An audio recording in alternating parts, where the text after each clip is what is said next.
Ah. Mesdames, mesdemoiselles, jeunes hommes et jeunes filles, bonjour. Nous continuons sur, je vais vous l'avouer, mais c'est la conf que j'attendais le plus parce qu'on va parler des trucs qui me font peur, mais en même temps, vous savez, qui grésillent un petit peu, qui font hérisser les poils, donc ils sont assez fascinants. Pour faire une jonction, je dirais parfaite avec Harry Potter, moi, il y a une scène qui me glace le sang, c'est la scène des araignées. Quand il arrive dans le repère d'Hagrid, je pense que ceux qui l'ont vu voient de quoi je parle. Mais en fait, ces araignées, elles suscitent beaucoup de questions et beaucoup d'idées reçues. Est-ce qu'elles sont vraiment méchantes? Est-ce qu'elles sont vraiment mortelles? Est-ce que est-ce qu'elles chantent quand elles tissent des toiles d'araignée? Est-ce qu'elles ont une âme d'artiste? Vous avez déjà vu une toile d'araignée à la rosée du matin? Est-ce que ce sont des acrobates, des gymnastes, puisqu'on peut les voir tendre un fil entre la toiture de votre maison et le parasol? Comment elles font? Bref, ce qu'on vous propose avec François Lasserre, que je suis très heureux d'accueillir, c'est d'étudier toutes les idées reçues autour des insectes et aussi des araignées. Alors, mesdames et messieurs, sous vos applaudissements, François Lasserre.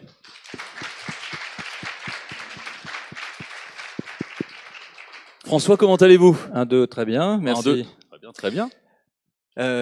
Bonsoir tout le monde, je suis très content. Alors comme j'ai pas une chaîne YouTube avec des centaines de milliers, voire des millions d'auditeurs, je fais un petit peu ma promo.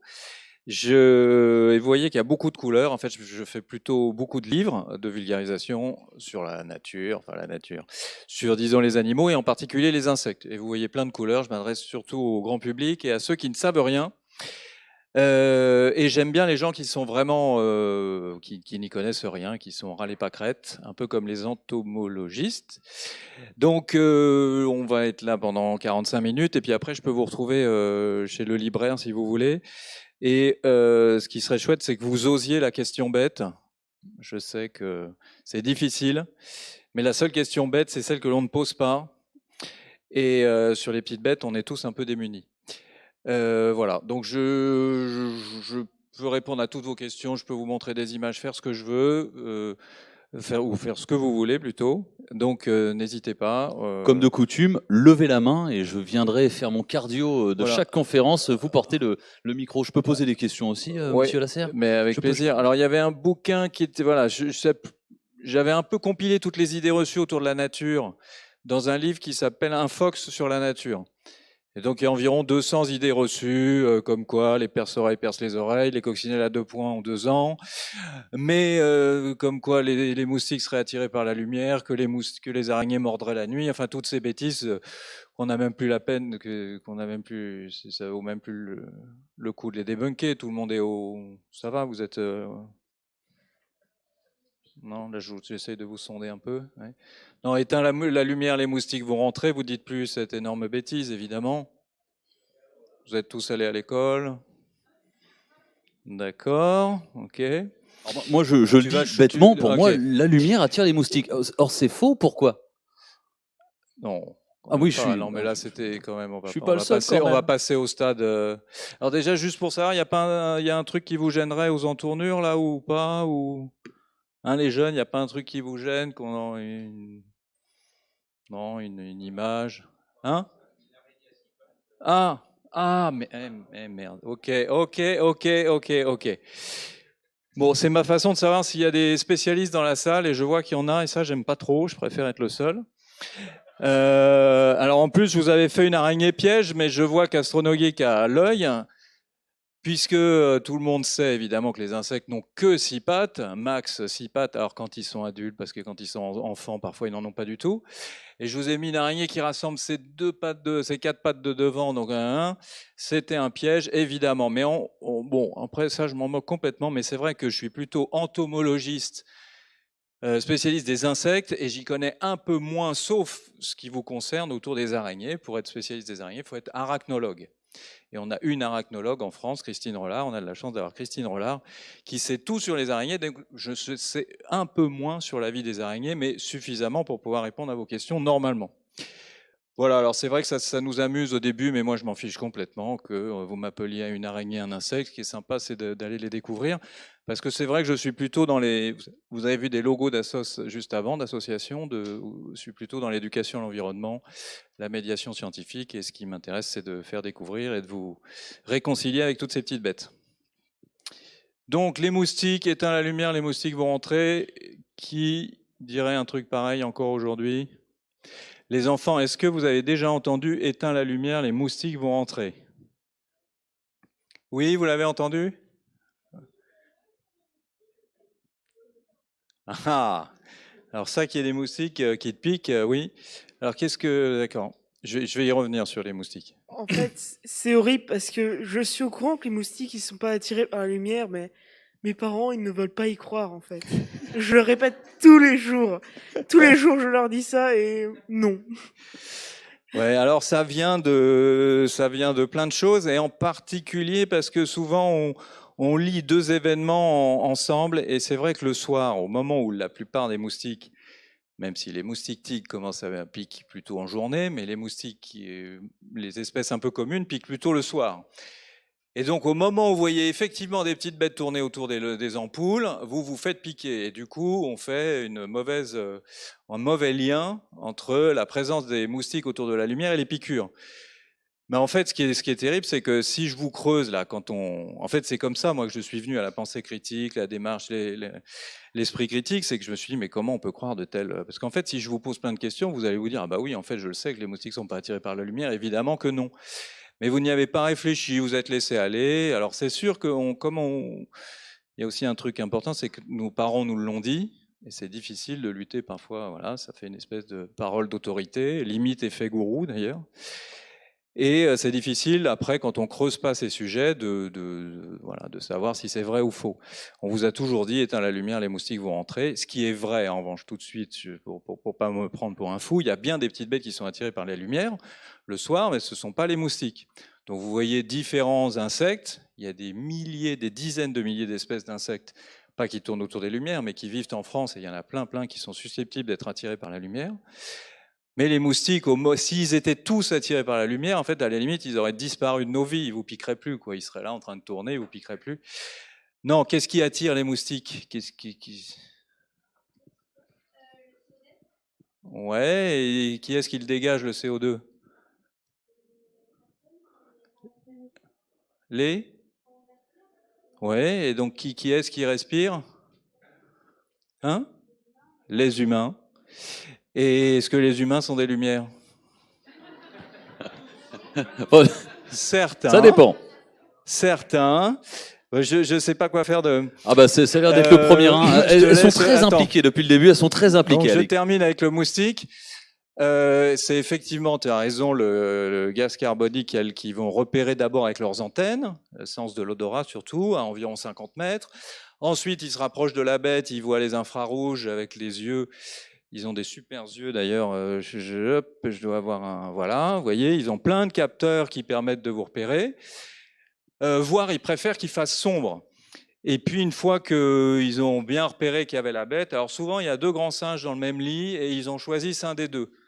On ne sait pas trop pourquoi, mais c'est vrai qu'on a une odeur de peau particulière. Il y a des peaux à moustiques, mais c'est plutôt l'odeur. C'est pas parce que vous avez mangé une glace à la fraise, parce que vous avez un sang de tel groupe, etc. C'est votre odeur. La sueur pourrait favoriser, il pourrait le sentir davantage, mais effectivement, il y a des peaux à moustiques. Professeur, une question. Et alors, je termine avec le... Bien C'est sûr. à propos des moustiques ou non? C'est Alors, vas-y. Oui. Est-ce qu'ils ont vraiment plusieurs... en fait, j'ai entendu dire que quand ils piquent, ils ont plusieurs... D'art peut-être? Oui. Comme par exemple des dards pour écarter, puis un dard pour chercher le sang et un autre dard pour aspirer le sang. Ouais, alors je vais y venir. En fait, ce que tu décris, c'est ça. C'est les pièces buccales. En gros, la bouche des insectes, elle est faite de plein d'éléments très différents qui ont des formes très différentes.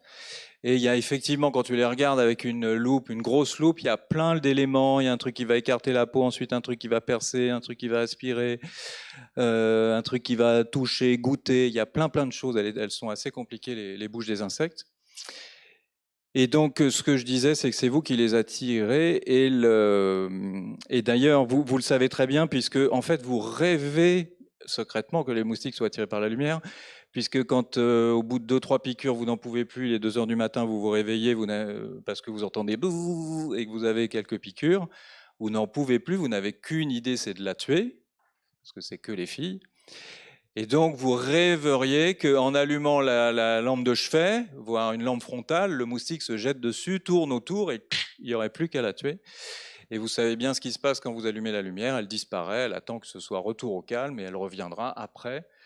Et vous, d'ailleurs, quand vous allumez, que vous bougez un peu, elle s'en va, elle va loin de vous et elle reviendra quand vous serez au calme.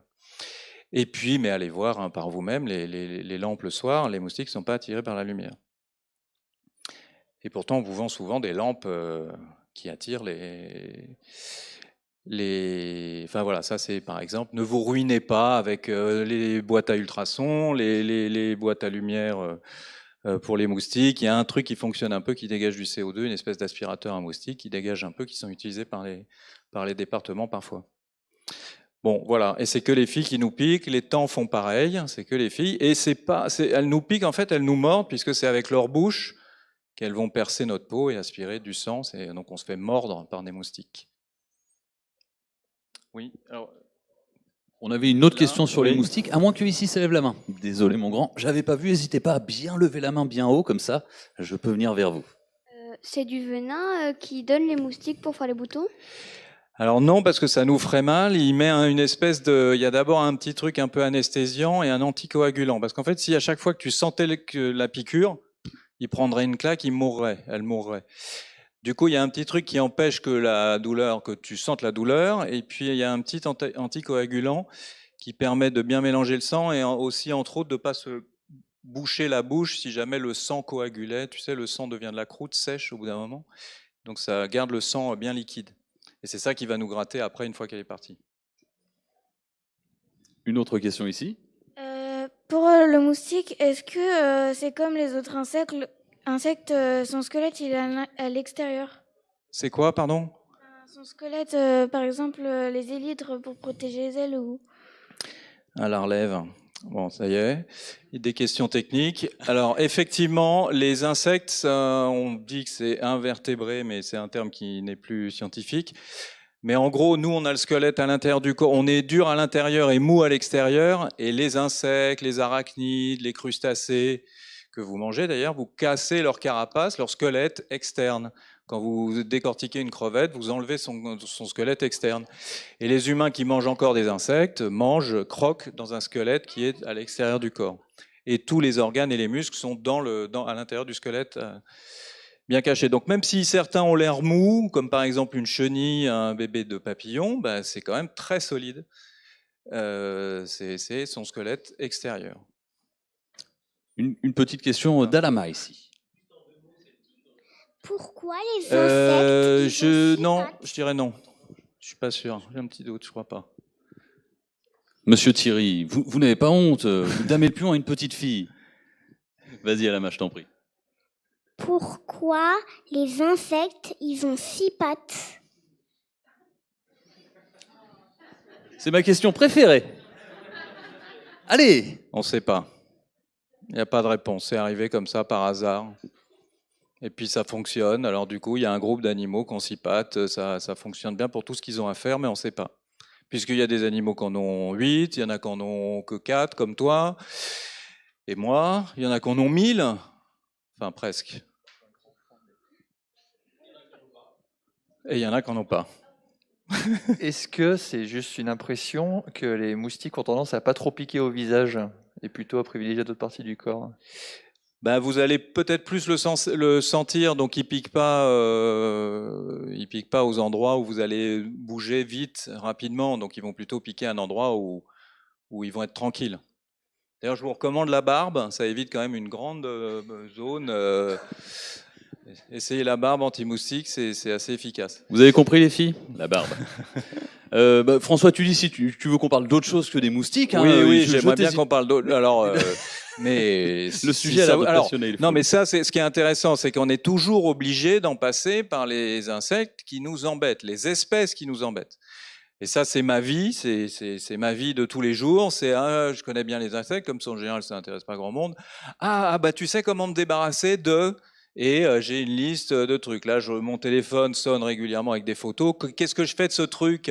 C'est quoi? Ça pique, c'est moche et tout. Donc, on est toujours obligé. Donc, là, on va parler des moustiques, mais les moustiques, il y en a très peu. Il y a très peu d'espèces de moustiques. Il y a alors c'est quand même beaucoup parce que c'est environ 70 espèces de moustiques en France. Mais c'est sur 40, 50 000 espèces d'insectes. Et puis chez les moustiques, il n'y a que 2-3 espèces en gros qui nous piquent vraiment. Donc en fait, finalement, il n'y a pas beaucoup de moustiques qui nous piquent. Mais notre cerveau va retenir, et j'aime bien la notion de biais de cognitif aussi, c'est qu'on va retenir que souvent les espèces qui nous embêtent, elles sont extrêmement minoritaires, les espèces, je parle d'espèces. Et puis après, j'aime bien, bon, après je viendrai à la... J'aime bien arriver à ce truc-là.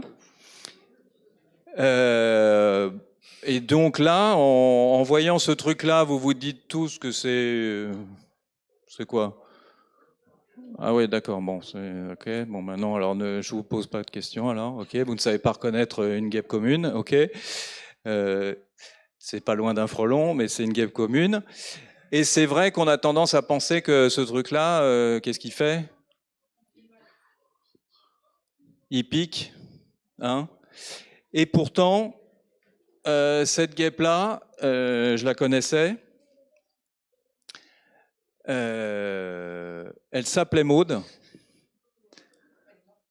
Elle est morte depuis bien longtemps, puisque les guêpes ne vivent que 4 semaines environ quand elles sont adultes. Cette guêpe, c'est un photographe belge. Je vous recommande le site antomar.be.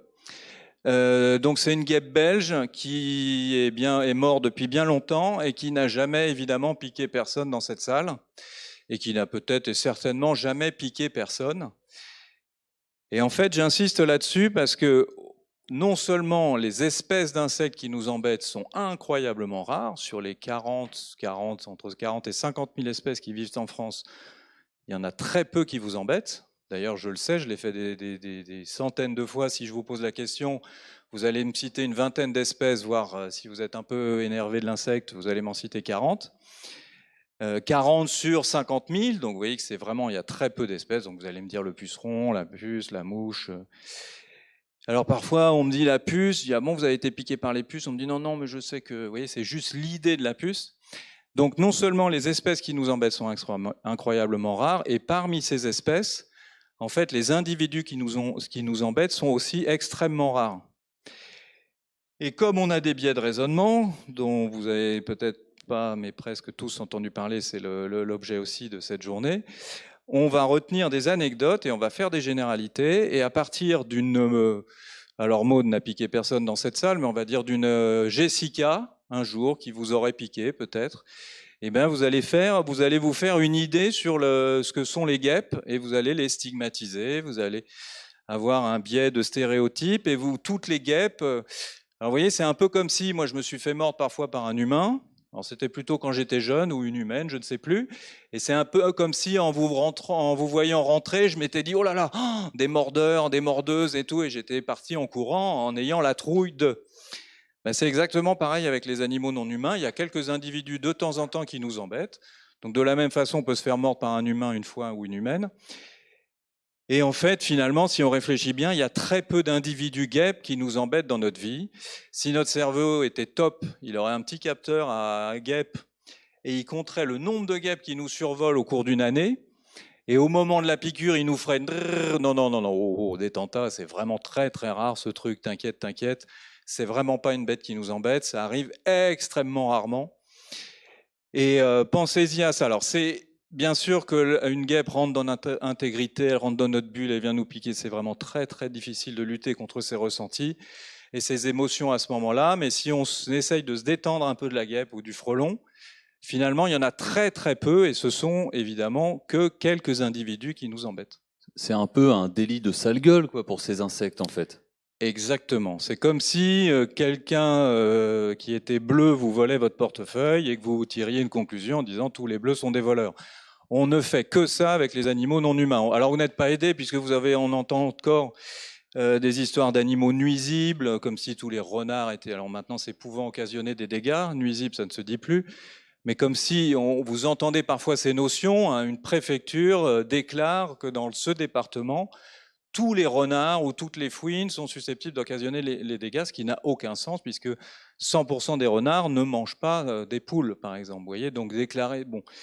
Donc on le fait déjà avec des animaux très proches de nous, les mammifères, on fait avec des canins, des canidés, comme les renards. Vous voyez, on adore les chiens et les renards, pourtant, on les aime moins. Alors avec des animaux encore un peu plus éloignés comme ceux-là, dont on nous a dit que du négatif depuis toujours, c'est très très compliqué d'être complètement détendu de la guêpe, c'est vrai. Sans parler de la qualité, qu'est-ce que vous pensez de l'impact d'une trilogie comme Les Fourmis de Bernard Werber? Et au cas où ça ne vous plaise pas, qu'est-ce que vous conseilleriez d'autre avec des insectes comme héros de roman? Comme lecture? Oui.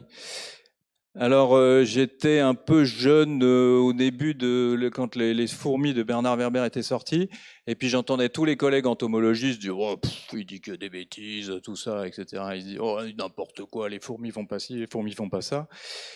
Et puis en fait, bon, peu importe, ça a fait parler des fourmis. C'est un peu comme les apiculteurs aujourd'hui disent strictement un peu n'importe quoi sur la pollinisation et les insectes pollinisateurs, mais ça fait parler des insectes. Alors il y a des BD qui s'appellent Les Insectes qui sont assez chouettes. Je ne sais pas si vous les connaissez, vous avez vu ça? Non, ça s'appelle Les Insectes et il y a quelques tomes.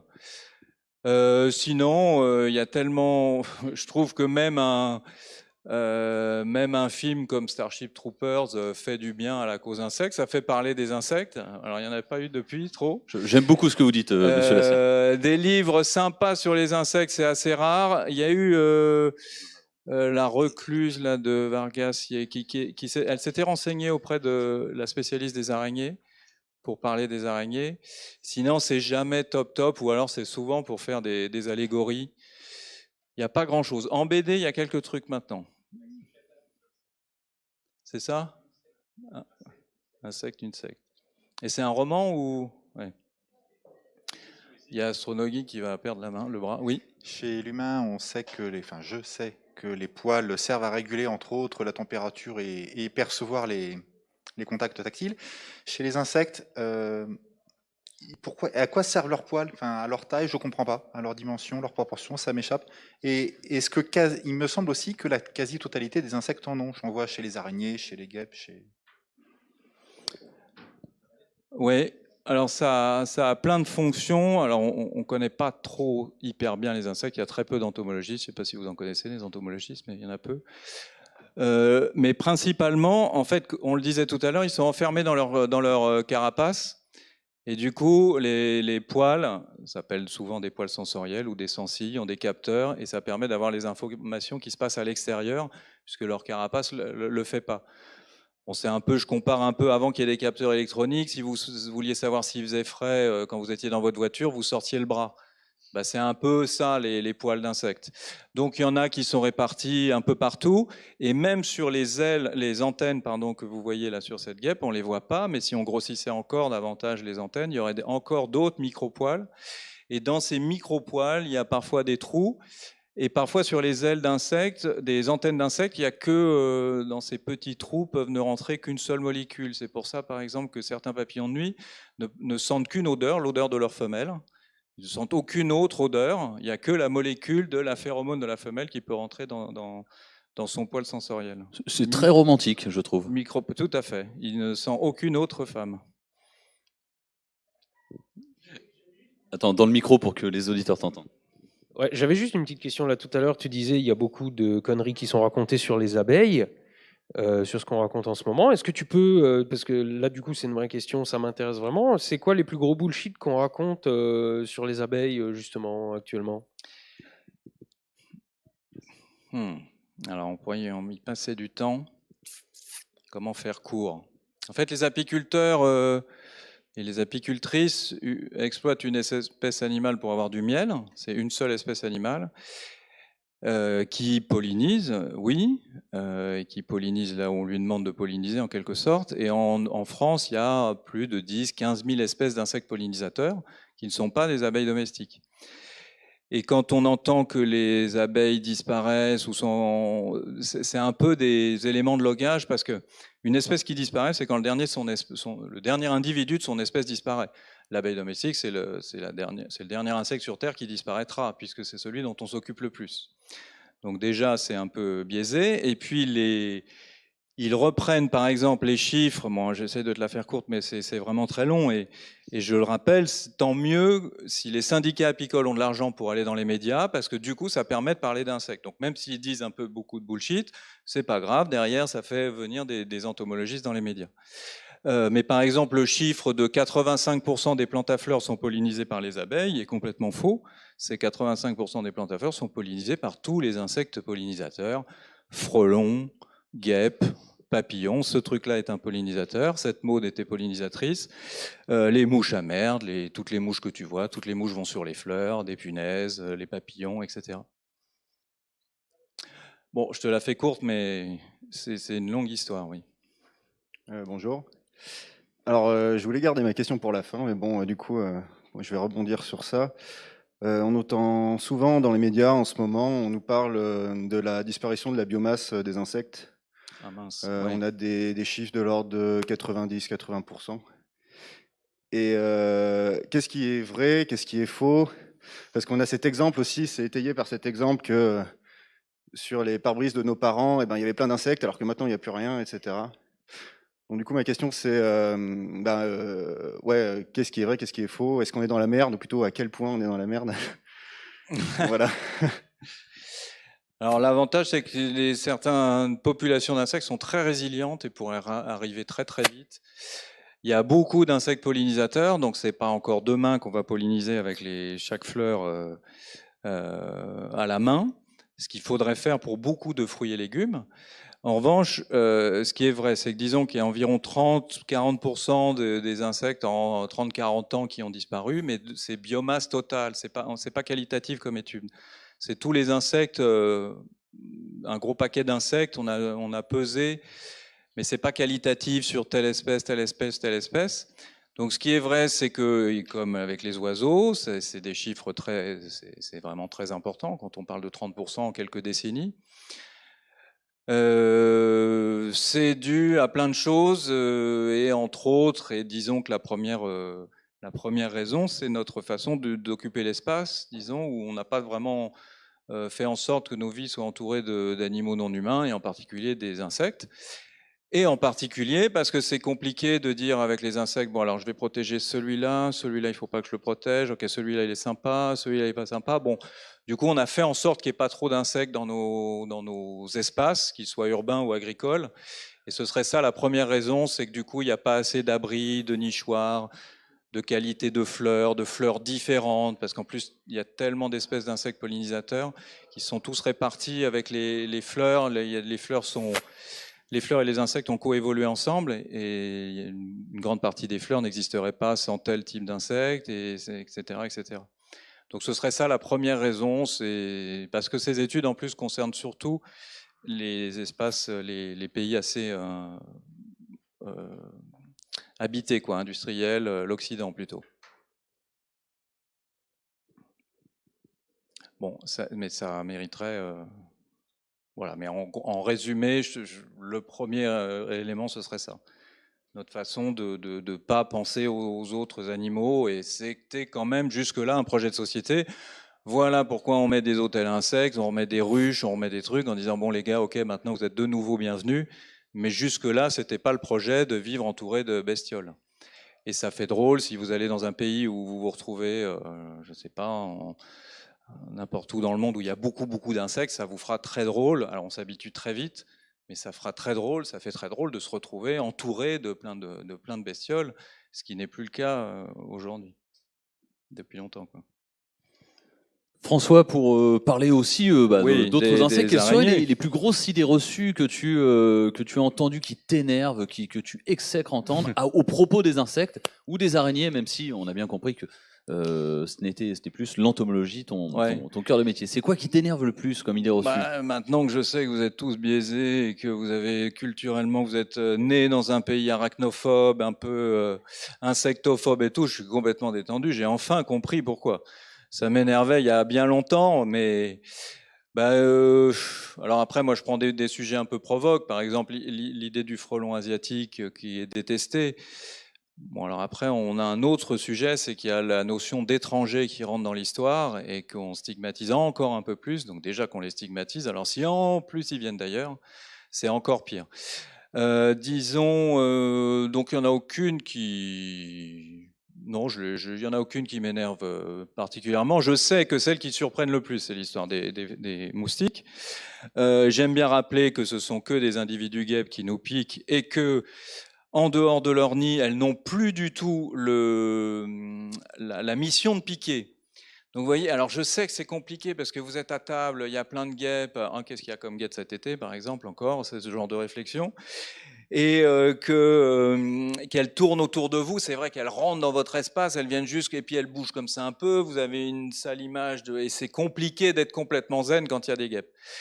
Mais si, moi, alors je sais que la théorie peut fonctionner sur certaines personnes, quand elles sortent, quand elles quittent le nid, elles ne sont plus sur le mode je vais piquer. Le seul moment où elles sont sur le mode je vais piquer, c'est quand elles sont à l'entrée de leur nid, et là il y a des gardiennes. Donc là, oui, vous approchez du nid, et certaines, et encore, il y a Jessica qui va être complètement hyper agressive, et puis une Maud qui va être un peu détendue, et elles vont réagir de façon individuelle d'ailleurs. Vous n'allez pas vous faire piquer par toutes les gardiennes qui sont à l'entrée du nid. Mais à ce moment-là, si elle considère que cette grosse masse-là qui s'approche est un danger, elle va se jeter sur vous, au risque d'ailleurs de se suicider, puisqu'elle va prendre une claque dans le... Mais en revanche, au bout d'un moment, elle dit bon, moi j'en peux plus là, ça fait 1 heure que je garde le nid, j'ai envie de faire autre chose, il n'y a pas une autre mission à me filer. On va lui dire va chercher de la nourriture pour tes sœurs, pour les larves, et à ce moment-là, donc elle quitte, donc genre elle rend alors elle garde son dard évidemment, mais l'image que j'aime donner, c'est elle donne tout son matériel de gardiennage et elle s'en va avec son panier de récolte. Et c'est à ce moment-là que vous les voyez. En fait, toutes les guêpes qui sont en dehors de leur nid ne sont plus sur le mode je veux piquer. Elles se contrefichent et elles ont une mission hyper importante, rapporter de la nourriture à leurs sœurs ou à leur mère. Et elle n'a aucune envie de prendre le risque de se prendre une grande claque dans la tête. Mais ce qui est vrai, c'est qu'il y a 2 espèces sur 8000 espèces de guêpes qui vivent en France, il n'y en a que 2 qui viennent nous embêter à table, certains individus uniquement. Et celles-là sont un peu culottées et elles volent comme ça, elles ont l'air alors comme on est un peu stressé déjà et puis ça fait elles bougent, on a vraiment l'impression qu'elles cherchent l'endroit où piquer, vous voyez, elles sont là et en général on craque, on part en courant, on hurle, on jette la fourchette, etc. Mais si on arrive à tenir la seconde ou les 2 secondes de plus supplémentaires, elle s'en va puisqu'elle n'en a strictement rien à faire. Le seul truc qui pourrait arriver, c'est que si vous la prenez, là, comme elle a un dard qu'on ne voit pas d'ailleurs, qui est rentrée à l'intérieur du corps, qu'elle sort au moment où elle est embêtée, effectivement, elle a une arme. Donc si vous la saisissez physiquement ou vous la coincez sous le bras, évidemment, là, il peut se passer quelque chose. Mais alors, je ne sais pas s'il y a le chiffre du nombre de personnes, je ne devrais même pas le dire, qui ont avalé une guêpe, c'est anecdotique, c'est très très rare. Mais malheureusement, il y a des personnes quand même allergiques et il y a en France entre 10 et 20 personnes qui décèdent à cause de ces insectes piqueurs et surtout à cause de l'abeille domestique parce qu'on la côtoie beaucoup. Et ces chiffres, même si c'est à la fois beaucoup, 10-15 personnes, mais en fait c'est moins que la foudre chaque année. Mais ça marque les esprits, vous vous souvenez, on surestime un peu les faibles probabilités, on fait d'anecdotes des généralités, et du coup c'est ça qui va nous marquer. Alors ça s'explique du pourquoi on est un peu stressé comme ça, mais on ne retient que ces anecdotes. Mais les guêpes sont voilà, en dehors du nid, ne nous embêtent pas, et c'est pareil avec les frelons. Alors les frelons, le jaune et noir, on le voyait pas on le voit pas à table, il est hyper craintif, donc on le voit quasiment pas. En revanche, le nouveau, parce que ça y est, on a maintenant 2 espèces de frelons. Ouais. La biodiversité augmente. Ouais. Ça fait plaisir. Ouais, ok. Donc celui-là, il est plus culotté, il est plus habitué aux humains. Donc on voit, et là, les entomologistes ont été hyper surpris de voir arriver à table, éventuellement, un frelon à pattes jaunes. C'est son vrai nom, parce que frelon asiatique, c'est un peu stigmatisant. Le frelon à pattes jaunes, qui est un nouveau venu, qui est installé, qui est là, voilà, vous n'y pouvez plus rien. Donc je vous invite à vivre avec. Effectivement, il est un peu plus culotté, lui, il peut venir à table. Mais alors c'est vrai qu'il est gros, déjà qu'on est stressé avec une guêpe comme ça, donc si en plus c'est très gros, ça stresse encore. Mais c'est pareil, il est loin de son nid, il en a strictement rien à faire. Avec mon fils, on touche les frelons comme ça, on fait ça. Alors on n'appuie pas longtemps parce qu'après il pourrait recourber son abdomen et éventuellement se défendre si vous le coincez avec votre doigt. Mais si vous faites ça, vous voyez, il s'en va quoi, il part. C'est ça la technique. Je vous invite, non, ne le faites pas, mais vous pourriez. On a frôlé des frelons, on le fait régulièrement, ils en ont strictement rien à faire. Ils ne sont pas sur le mode je défends le nid. Et le frelon jaune et noir, lui, vous pouvez quasiment, ne le faites pas, mais vous approchez à l'entrée du nid, les regardez, les ouvrières, les gardiennes, elles vous regardent. Le frelon à pattes jaunes est est plus prompt à vous attaquer, mais encore une fois, quand vous êtes près du nid. Et puis là, donc moi je reçois évidemment que des photos de ce truc-là. Comment je fais pour m'en débarrasser? Souvent il y a des nids. À partir du moment où vous voyez un nid quelque part, vous pouvez tout à fait le laisser.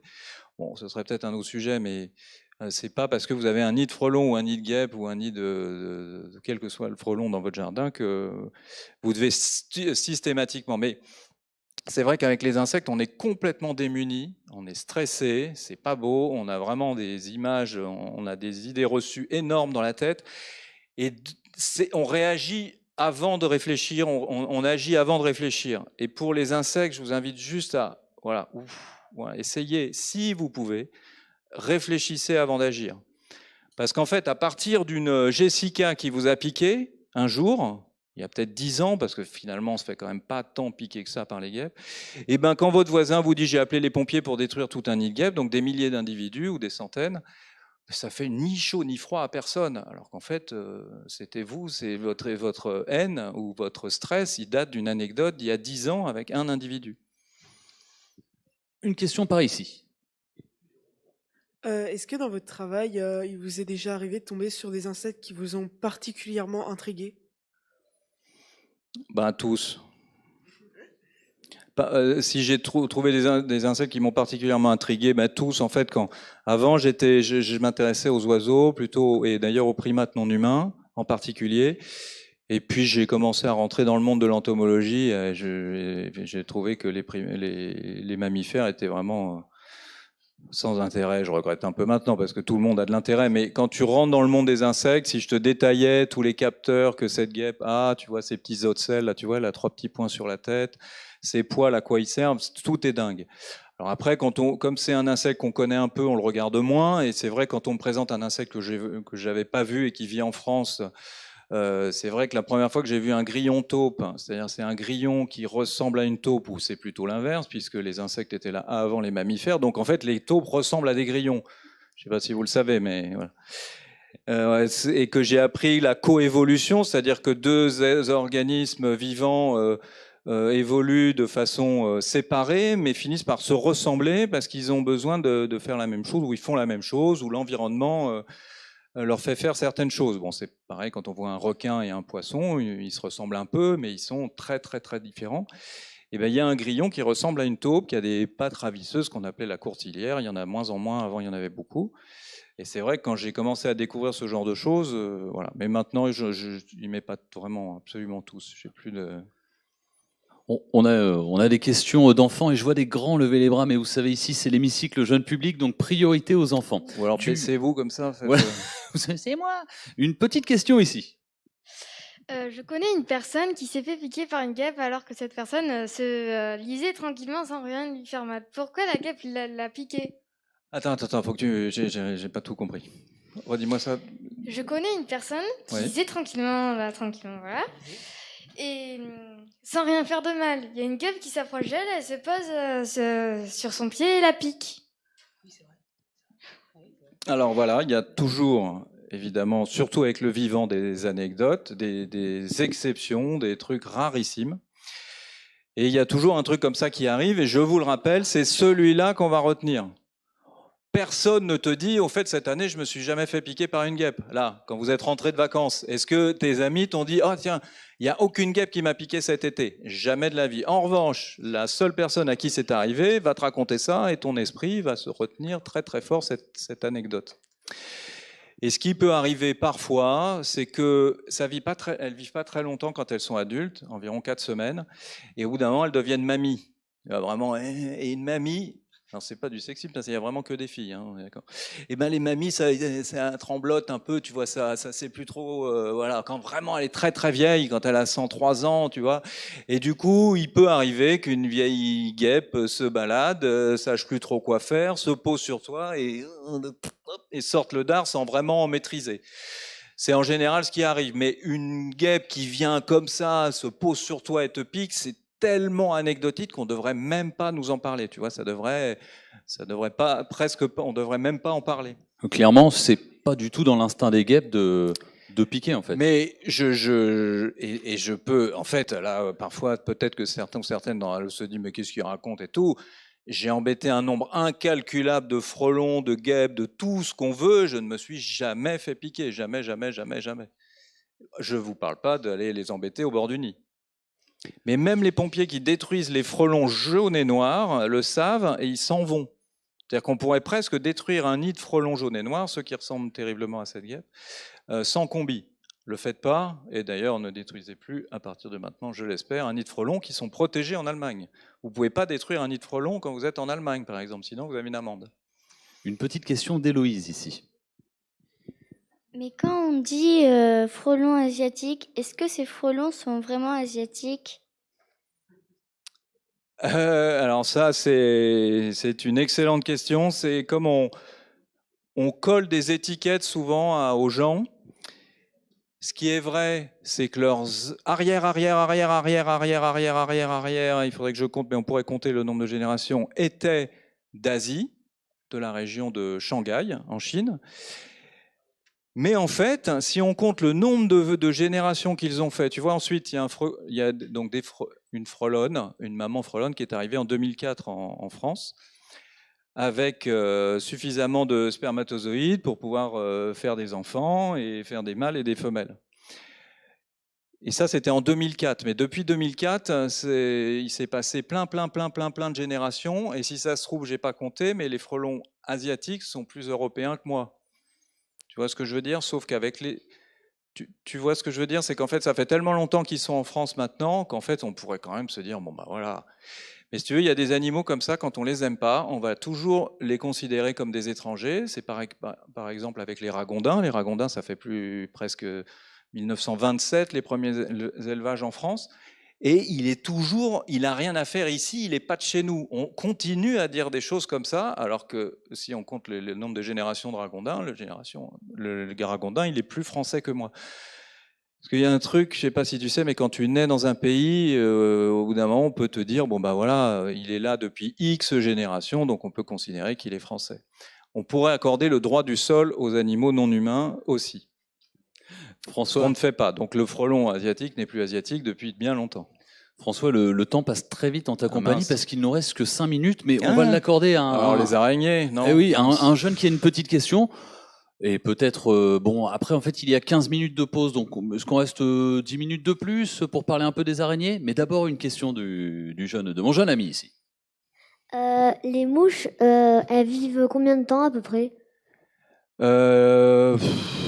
Les mouches, je fonds, voilà, j'y suis. Je vais te laisser enchaîner sur les araignées. Les après, mouches, alors ça dépend complètement des espèces, parce qu'il y a... Si c'est les mouches classiques que tu vois dans ta maison, c'est des espèces communes. Je sais pas, ça doit être 2 semaines, quelque chose comme ça. En revanche, on oublie toujours qu'ils ont été œufs, larves, c'est-à-dire enfants, donc maternelle, CP, grande section, tout ça. Parfois nymphes. Quand ton enfant ressemble pas du tout aux parents, c'est-à-dire quand tu es une chenille et que tu dois devenir papillon, tu peux pas le faire comme ça d'un seul coup, tu passes par une étape qu'on appelle la nymphe, et chez les papillons, la nymphe s'appelle la chrysalide. Et puis ensuite, l'état adulte. Alors les records du monde de tout compris, c'est-à-dire de l'œuf, incubation dans l'œuf, jusqu'à la mort de l'adulte, c'est 15 jours pour le plus court, et c'est 53 ans pour le plus long. Et entre les deux, il y a plein de trucs. Bon, en général, ils ne vivent pas très longtemps, quelques semaines, mais il y a plein d'insectes qui vivent plusieurs années, voire quelques dizaines d'années. Ils sont un peu moins nombreux. Une mouche de 53 ans? Alors non, c'est pas une mouche, pardon. J'étais sorti là, c'est tout catégorie confondue. La mouche, le truc le plus rapide, c'est une mouche 15 jours, tout confondu, le cycle entier. Et le plus long, c'est un coléoptère. Vous savez bien ce que c'est qu'un coléoptère? Il n'y a pas de nom vulgaire pour coléoptère. Vous voyez, les lépidoptères, on peut dire papillon, les hyménoptères, on peut dire guêpe-fourmi, les coléoptères, il n'y a pas. Bon, parmi les coléoptères, il y en a qui sont hyper connus, il y a des coccinelles, des scarabées, des trucs comme ça. Enfin, c'est tous ceux qui ont un coléo, un étui, là, hein, d'accord? Donc c'est un coléoptère qui vit 53 ans. Oui. Attends, j'arrive avec le pardon, micro. oui, non, mais C'est pas un tardigrade, celui qui a vécu le plus vieux en insectes? Non, alors bon, le tardigrade, il m'énerve un peu, c'est pas du tout un insecte, c'est Milan, et c'est pas un insecte, donc voilà, il m'intéresse moins. Moi, je préfère les records d'insectes, si tu veux, tu vois. Et un peu les arachnides aussi.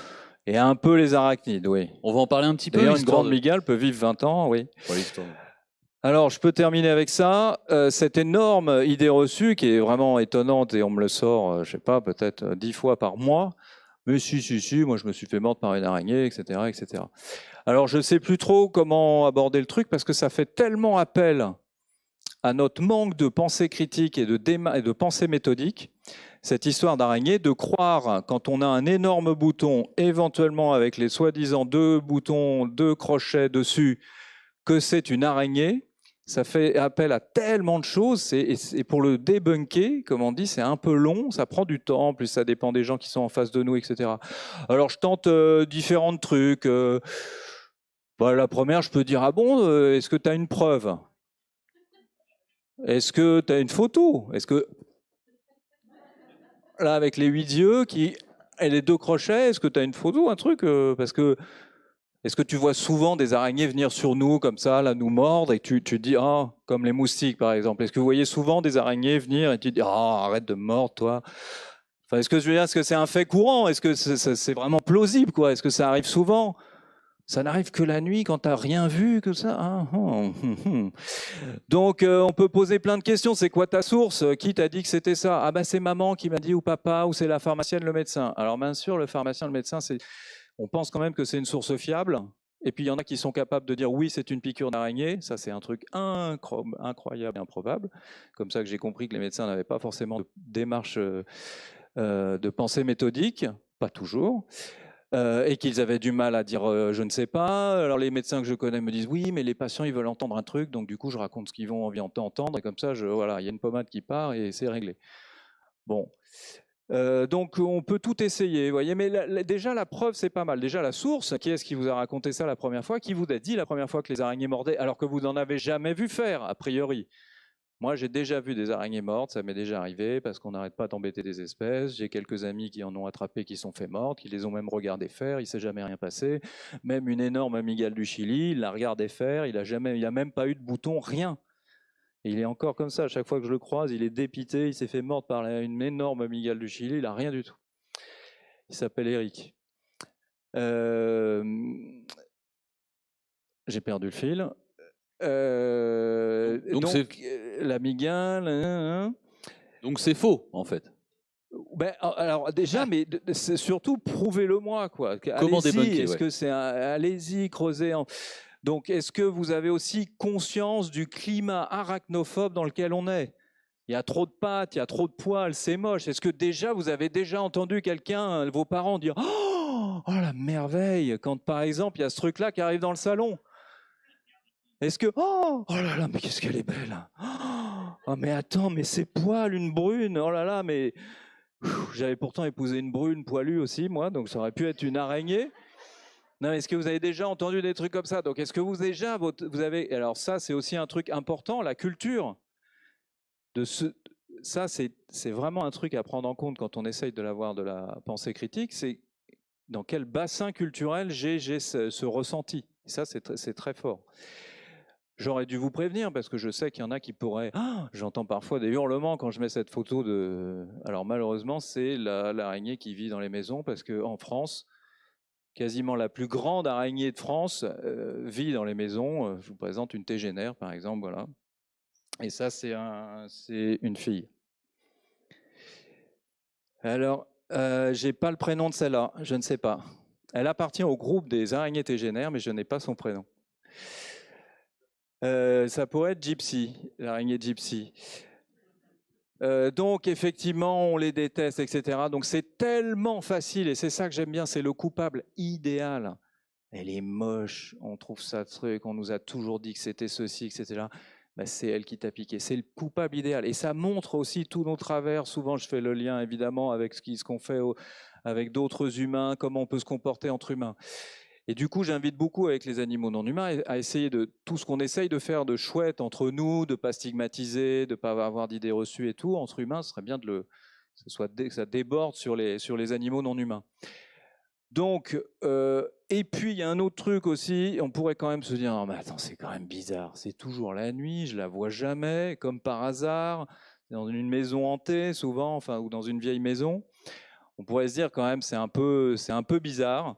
Et du coup, on pourrait couper les hypothèses un peu compliquées et se dire bon, bah, en fait, c'est peut-être quand même simplement un moustique pour lequel j'ai plus réagi que d'habitude, parce que les moustiques, oui, je les vois piquer. C'est sûr, ils viennent me voir, ils m'ont repéré, je les entends, je les ai vus et tout. Donc le truc le plus probable, parce qu'au bout d'un moment, on me dit bon, ok, mais alors qui m'a piqué? Ben, 9 fois sur 10, c'est un moustique que vous intéressez. C'est un suceur de sang, ça c'est pas du tout un suceur de sang. Ah oui, en plus sans parler de la biologie, cette bête-là ne suce pas le sang. Donc c'est comme de penser que si par exemple il y avait des grillons du foyer ou une blatte dans la maison, les blattes elles ont des mandibules, elles ont des mâchoires, et c'est comme de croire qu'elle est passée la nuit, elle vous a mordu la blatte et hop elle est repartie comme ça pour rien, ou parce qu'elle a eu peur, ou parce qu'elle n'a pas été capable de partir. Vous voyez, comme si, je ne sais pas si vous avez déjà essayé d'attraper une araignée, mais elle a des capteurs de partout, elle sent les courants d'air, c'est hyper difficile de l'attraper. Donc de penser que, ou alors vous êtes retourné comme ça dans le lit, quoi, vous voyez, d'un seul coup, et encore, elle n'aurait même pas eu le temps de pouvoir sortir ses crochets. Parce que ce qui est vrai, c'est que certaines espèces qui sont grandes, si vous les prenez dans la main, que vous l'embêtez, ça peut arriver qu'elles vous mordent, elle pourrait, c'est arrivé. Moi, ça ne m'est jamais arrivé, mais j'avais toujours prévenu mes enfants en disant, voilà, attrapez-les tout ce que vous voulez. Alors faites gaffe, elles sont quand même assez fragiles. Et un jour, peut-être que l'une d'elles va vous mordre. Mais comme il n'y a aucune araignée dangereuse, alors il ne faut pas que je dise aucune, elles sont toutes inoffensives. Vous voyez, parce que si je vous dis il n'y a pas d'araignée dangereuse, là, dans 2 jours, araignée dangereuse, oui, il y a un type qui nous a dit que... Donc comme elles sont toutes inoffensives, j'ai perdu le fil, d'accord, on peut les attraper. Les idées autour des araignées se bousculent. Ce que je veux dire, c'est qu'on peut se faire mordre, mais en général, il ne se passe rien parce que souvent, elles ne mettent pas de venin. Le venin, ça sert à prédigérer les proies. Donc, c'est pas un truc, c'est comme les vipères. Les vipères, 8 fois sur 10, bon, les vipères ne vous mordent quasiment pas, mais quand ça arrive, elles ne mettent pas de venin en général. Mais là, c'est pareil parce que ça sert à prédigérer les proies. Et quand elle voit le truc énorme, là, elle se dit non, jamais je vais y arriver. Parce qu'en plus, une araignée, ça ne croque pas sa proie. Vous voyez, éventuellement, elle pourrait se dire bon, allez, je vais commencer. Non, ça liquéfie sa proie, ça met de la salive et ça attend que ça fond et après ça suçote ça, et elle amène des poils qui retiennent les morceaux. Donc quand elle voit le truc comme ça dans le lit, non, elle se dit non, je vais pas perdre mon temps avec ce truc-là. Et puis il n'y a aucune araignée, et donc elles sont toutes inoffensives, et les seuls trucs que vous trouvez sur Internet, ce sont des anecdotes de personnes qui ont fait des réactions allergiques. Mais ce sont des anecdotes, ce sont des faits rarissimes. Vous pourriez vous faire mordre par toutes les araignées du monde, il ne se passerait rien. Catastrophe. Même la veuve noire. Non, mais quand je vous dis ça, ça comprend absolument tout, hein, on est d'accord. Oh, catastrophe. Catastrophe. L'appel de la fin, parce qu'il va nous rester 2 minutes pour conclure, François. Okay. Alors, qu'est-ce que... Donc, oui, je voulais rappeler. Alors, du coup, sur les araignées, les idées reçues, la liste est longue comme le bras. Je ne devrais même pas vous les faire lire parce que tout est faux. Hop, vous les oubliez parce que vous allez les garder en tête. Là, je vous montre le bassin culturel. C'est un truc de dingue. Alors sur les frelons, toujours très sympa, vous voyez, les arachnides, salut, je suis une araignée. Même celle-là qui avait l'air un peu gentille, en fait, hein, ouais. Il y en a une qui est gentille, paraît-il. Lucas Spider. Ah, le petit Lucas Spider sur YouTube. Ah bien sûr, ok, c'est clair. Lucas Spider. Mais ça a été traduit en français? Ah oui. Donc ceux qui sont un peu anglophones, qui ont des enfants jeunes, Lucas Spider, je vous invite à trouver ça sur YouTube, c'est magnifique, c'est vrai. Alors de temps en temps, je me dis que ça pourrait quand même être chouette de se faire mordre par des araignées, parce que du coup, on n'est pas obligé d'aller à la salle, vous voyez, direct. Donc peut-être que, bon, parfois, voilà. Donc ça, c'était les petits cobayes, blabla. Et vous voyez, celle-là, la 10 d'Era, que vous pouvez trouver dans le jardin. Si vous bon, je suis tranquille, vous les prenez en général jamais dans les mains, mais si vous les prenez, oui, elle pourrait, éventuellement, ça pourrait arriver et tout. Voilà, mais alors qui? Et donc, le coupable idéal, le vrai, pour lequel c'est complètement plausible, c'est plutôt un moustique. Et puis sinon, une simulée, un phlébotome, un cératobogonidé. Là, si vous me dites un jour, ouais, François, j'ai un bouton de cératopogonidés, je vais vous dire, ouais, c'est peut-être vrai, effectivement, les cératopogonidés sucent le sang, d'accord, ce sont des insectes qui sucent le sang. C'est pas une simuli, bah écoute, je ne sais pas, mais peut-être, effectivement. Non, il n'y a pas de nom commun pour tout ça. Et puis voilà, plein d'autres bêtes qui, oui, effectivement, pourraient vous sucer le sang. Et je dois arrêter là, c'est ça? Ok. Merci beaucoup François Merci, Lasserre. bravo.